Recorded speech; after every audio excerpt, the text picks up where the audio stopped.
Hey, it's Alan from YourWeddingHub.com. Did you catch that? It's Your Wedding Hub, not mine, not Andrea's. It's Your Wedding Hub, because brides and grooms, we're here to help you plan your wedding day. And we want YourWeddingHub.com to be the only site you have to really go to get whatever information you need to plan for your wedding day. I'm with Andrea from GoLuckyWeddingPhotography.com. Got to check it out. Does amazing work. Andrea, I want to talk a little bit about different styles of wedding photography, because there's a lot of different styles. What are some of the more popular ones these days?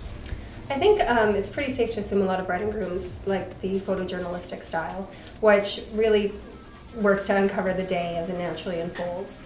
I personally like to think of the work that I do as wedding photojournalism, because there is that unobtrusive style that I have where you're not too involved, there's not too much direction, but in a way, because of the scenario, you do have to give some. Like, it's almost more like you're suggesting different ideas that would make the optimum photograph, as opposed to just letting it go as candid can be, which is true photojournalism. But with weddings, I think that you have to get a little bit specific in certain areas, but still really just capturing the day naturally. So then you would kind of define photojournalism as fairly candid style. That's sort of just following them, capturing the whole day. Yeah.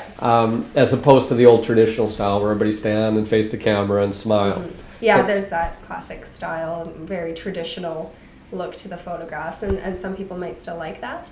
And some people like it for certain elements of the wedding, such as the formals and things Okay. like that. So you just have to be adaptable and be able to work with it. Okay. So would you typically do some of both? If it's necessary on the part of the bride and groom, they would like that, then definitely. I'd say the formals definitely lead into that more traditional style. It's a portrait of everyone together, smiling at the camera, saying Yes. as perfectly as they can. Yeah.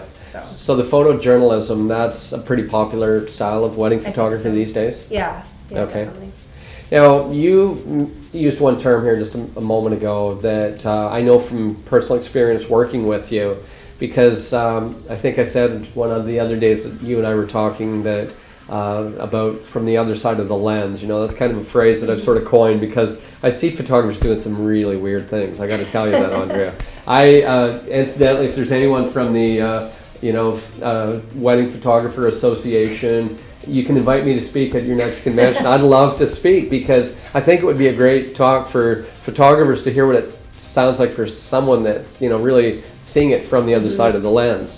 But you used a term that I want to touch on and just kind of get your feedback on, and you said unobtrusive style, and that definitely to me describes your style of work, because a lot of times I've looked at that photography after the wedding and say, how did you get this shot? I never saw her moving around. So describe how you typically shoot. I guess I'm thinking in terms of the ceremony itself. I have I think a great respect for the day and the bride and groom, what they've put into this.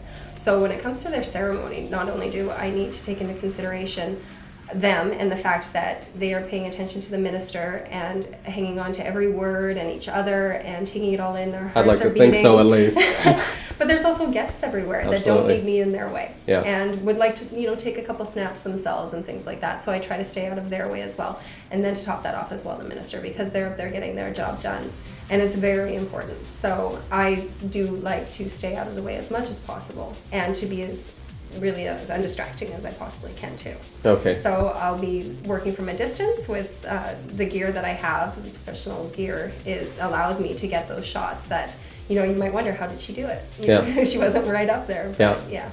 And that's very important. I always tell photographers when they come to me before a wedding and say, what are the rules? I say, I'm very photographer friendly. I got no rules. But if the guests start following you around the room, you're probably not doing your job so well, because all of a sudden the focus is on you now. And that's one thing I really appreciate about your style of work. Obviously, you have to have good equipment to be able to catch those shots from a distance, but it's a big part of your wedding photographer and working together with them. So, Andrea, thank you so much. We'll be back tomorrow with a little bit more. I'm just going to see if she's got any good stories up her sleeve. So come back tomorrow, check with us on YourWeddingHub.com, and check out Andrea's work on GoLuckyWeddingPhotography.com. Go Lucky Photography. GoLuckyPhotography.com. I'm going to get this straight. It took me 6 weeks to get Twitter straight. So GoLuckyPhotography.com. That's right. Awesome. Thanks for joining us on YourWeddingHub.com.